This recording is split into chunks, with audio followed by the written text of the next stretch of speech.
The following is a special presentation of Tony Kurre Radio.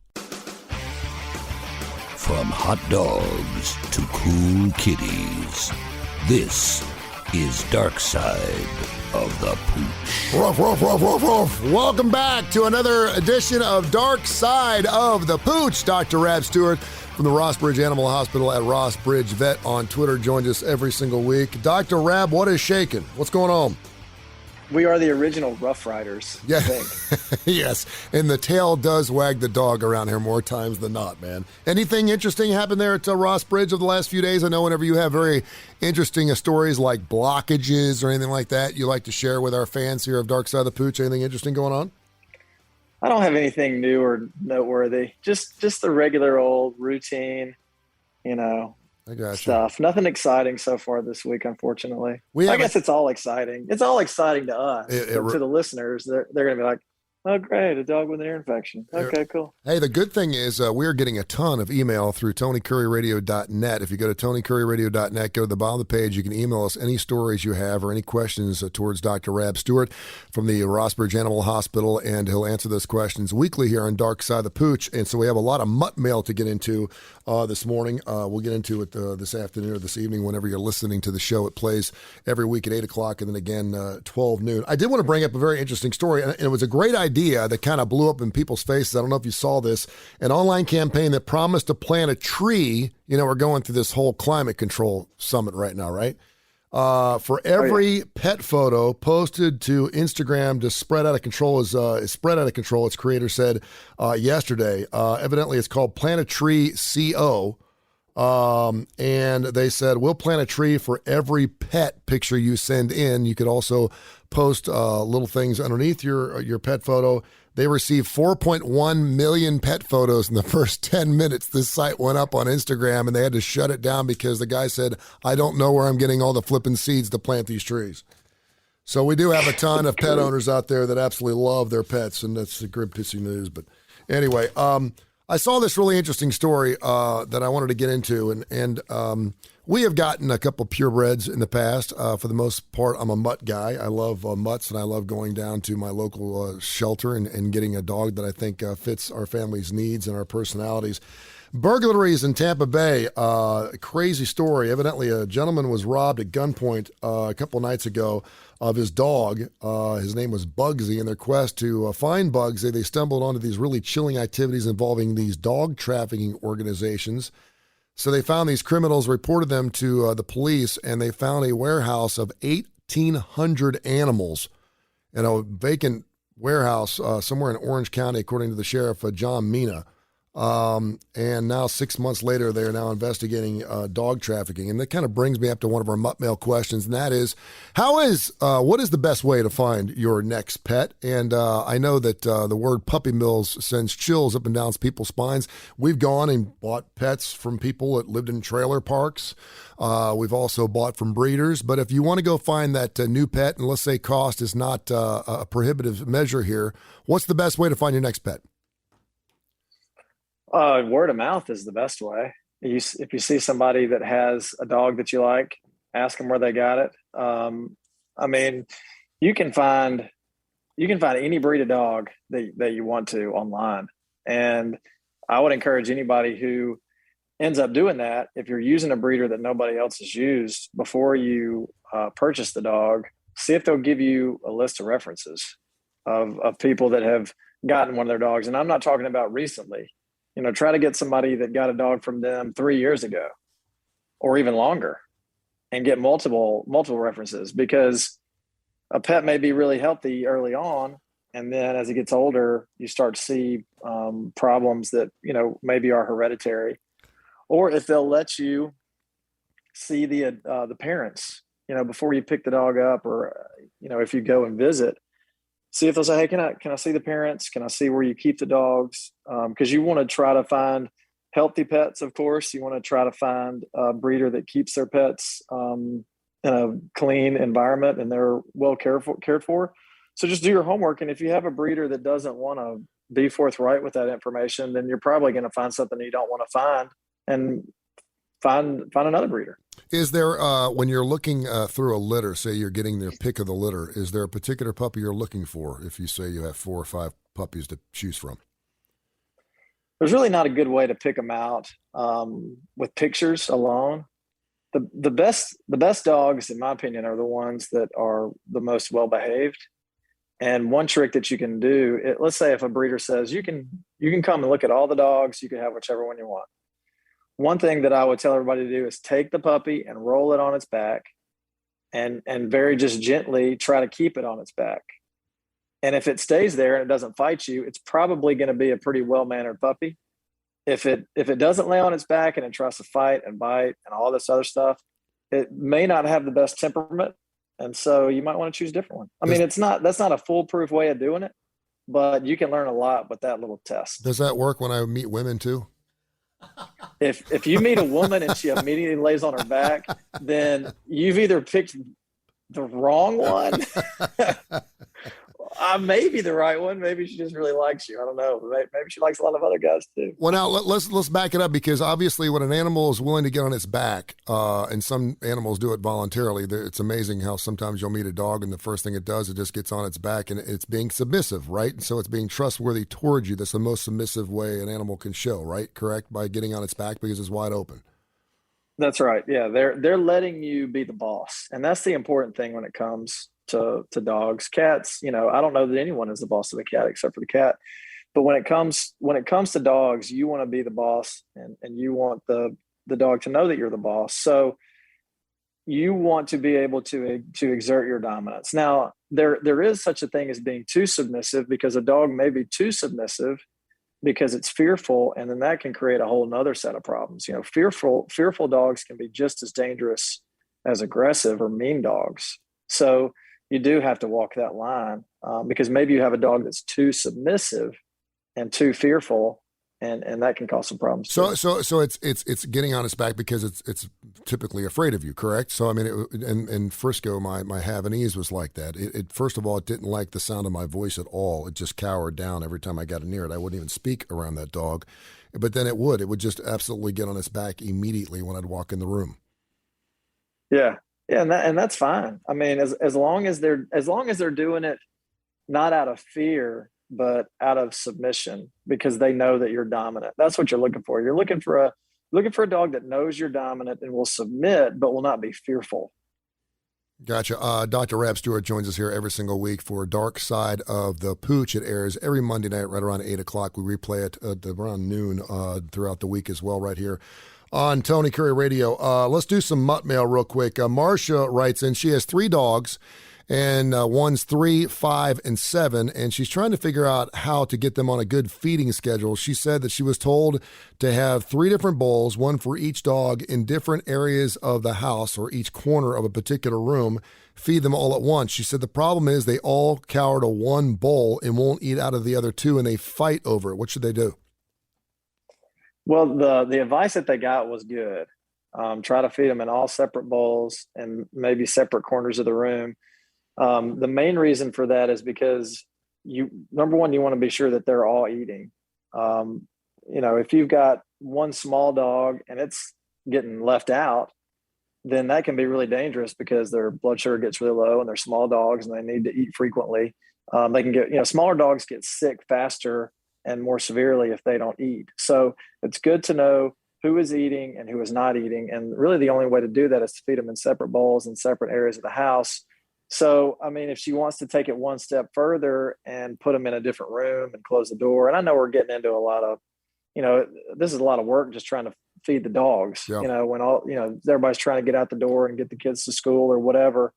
But that's the best way to do it. Otherwise, you're kind of setting yourself up for one dog maybe not eating as much as it should, or maybe one dog eating too much and, having some weight problems and then all kind of stuff associated with that. Or worst case scenario, you have a dog that doesn't eat because doesn't have the opportunity to eat, and then it can get really sick. Do dogs do they know the bowl they're eating out of? Do they sense their own smell out of a particular bowl? Because I've got 2 dogs, and I got a small bowl and a big bowl, and I've got the big bowl for my big dog and the small bowl for the littler dog, and then they always sit around the same small bowl. They'll just sit there and stare at it until someone flinches or gets up and moves, and the other dog eats it. What's happening there?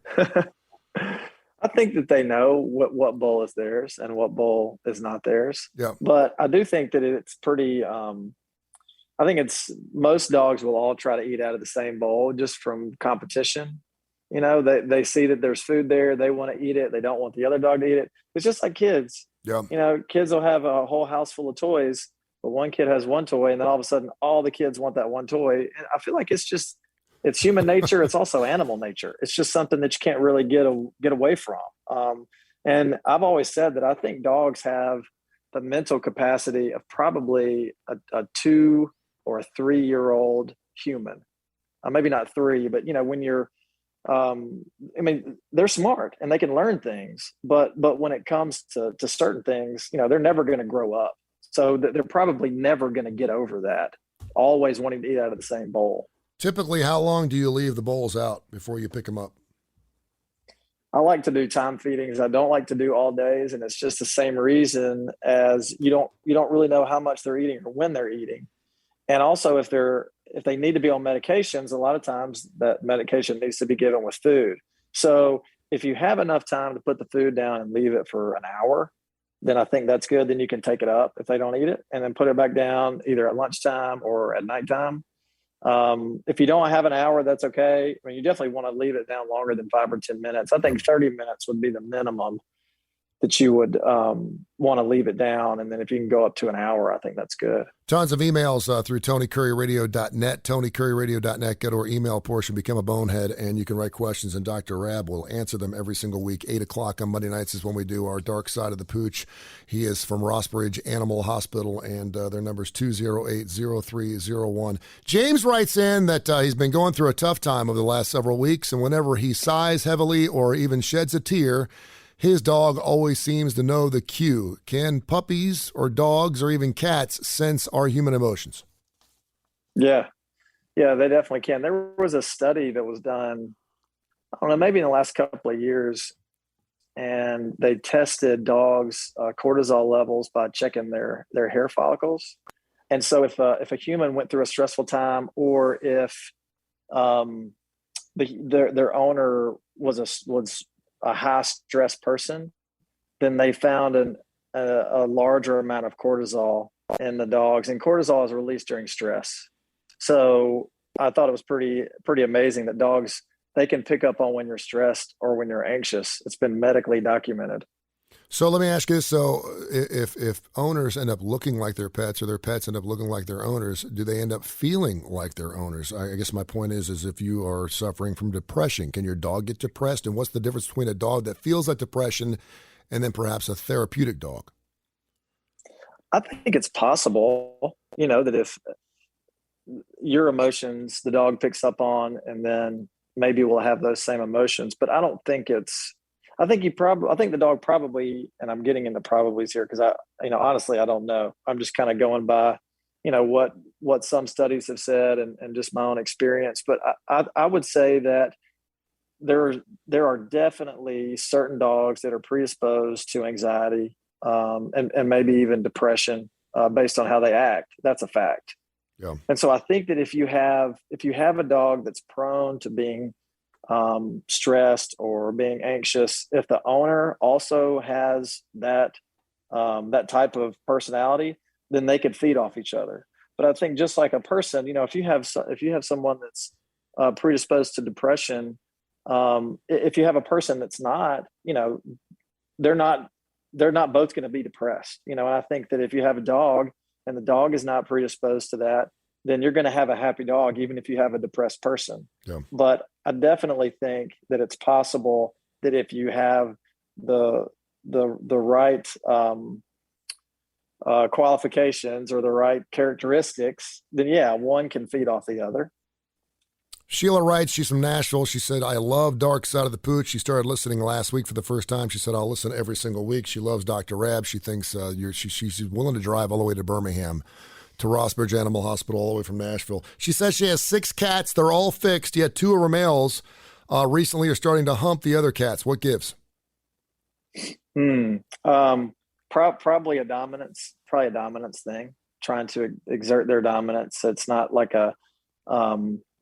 it's not a sexual thing. It's one trying to prove that it's at the top of the pecking order, and he wants everyone else to know that. So sometimes with males, it's really you can always know, okay, this pet is an intact male, and he's been altered, he's been castrated, and we're all done with that.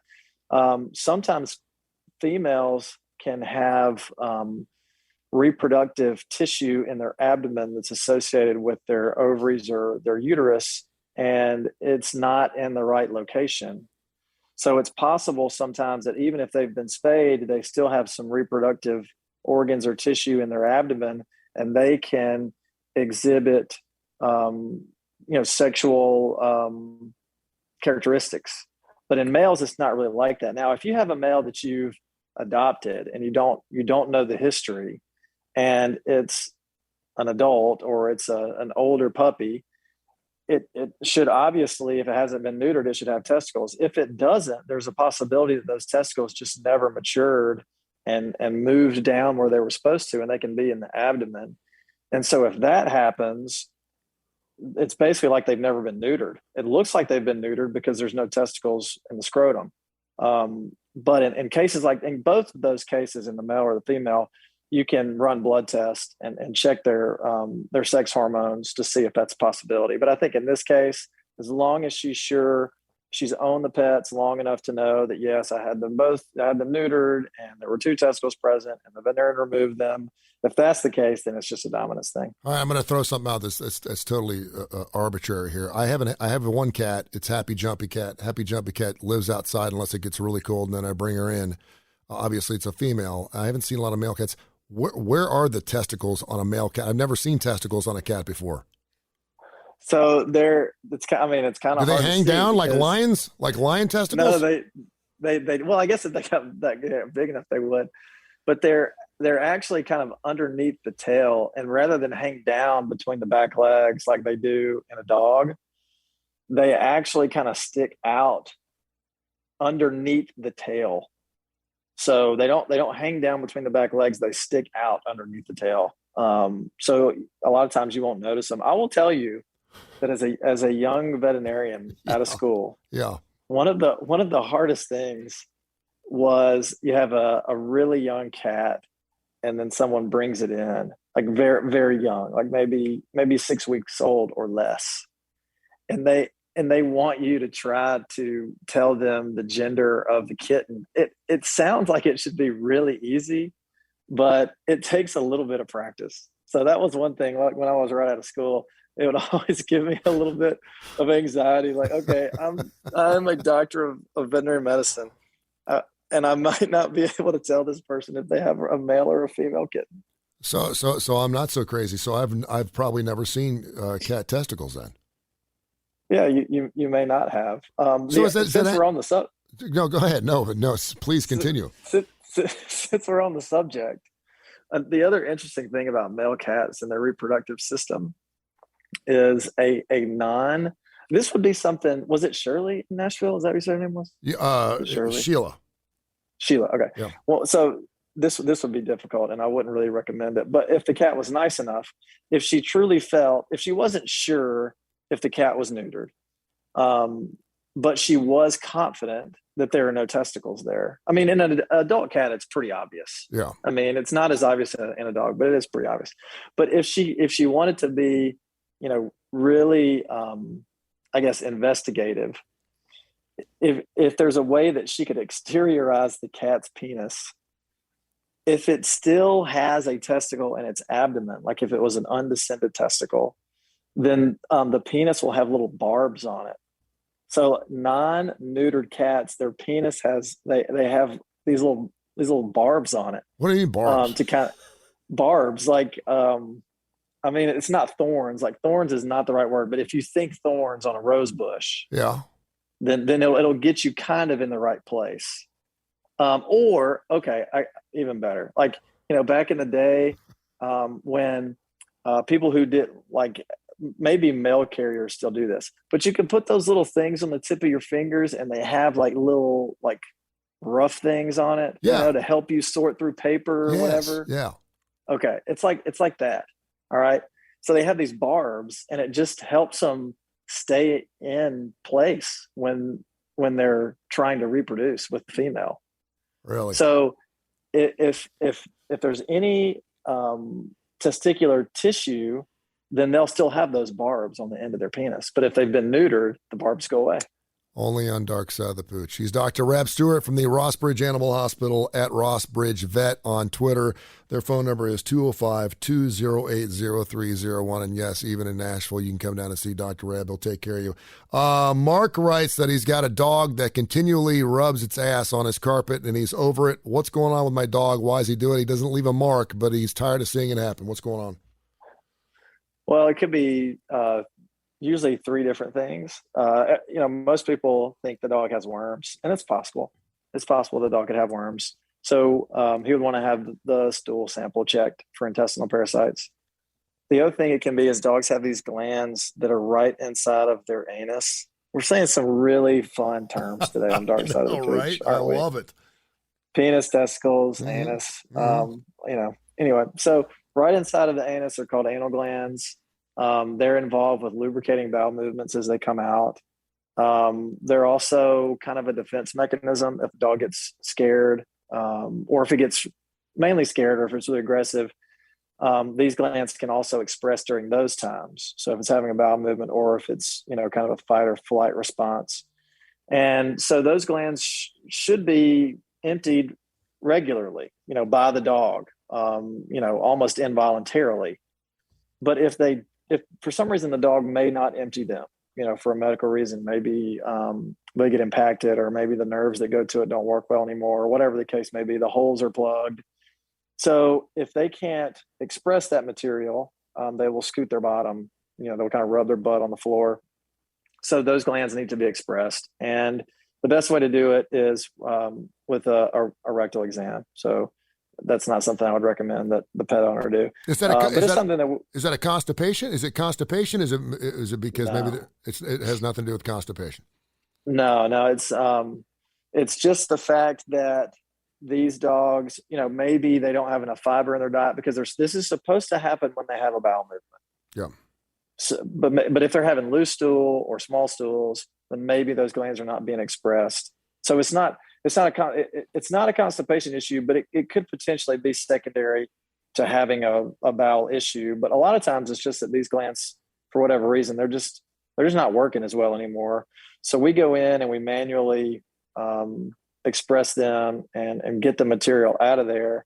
And then usually that solves the problem.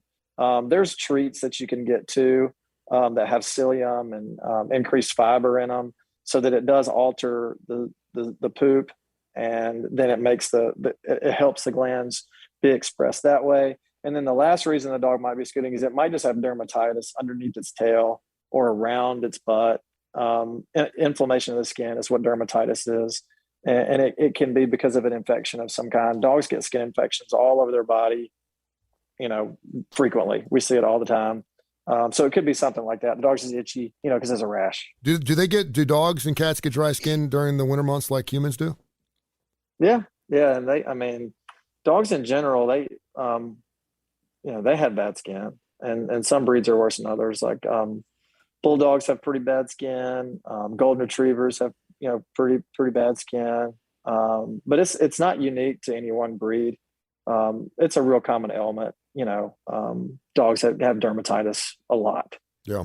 Lots of Mutt Mail here. Tons of questions. I could probably go 12 more, but we got one more here for Dr. Rab Stewart from the Rossbridge Animal Hospital. This is Darkside of the Pooch. It airs every Monday night right around 8 o'clock. Poppy in Birmingham writes, please describe to me the whole process of cutting a dog's tail off. She finds it obviously deplorable. She said, I can't imagine why an animal would go through that. What's the reasoning? Does it make the animal more expensive? A lot of purebreds are seen that way. She said, I've always had dogs with their full extensions of tails. What's happening there? And when does that normally happen? It happens really young. For dogs that the breed standard is to have a dock tail, and there's a bunch of them. Corgis do it. Yorkies do it. Rottweilers. I've never seen a Corgi with a full extended tail before. Have you? No, because they're all docked.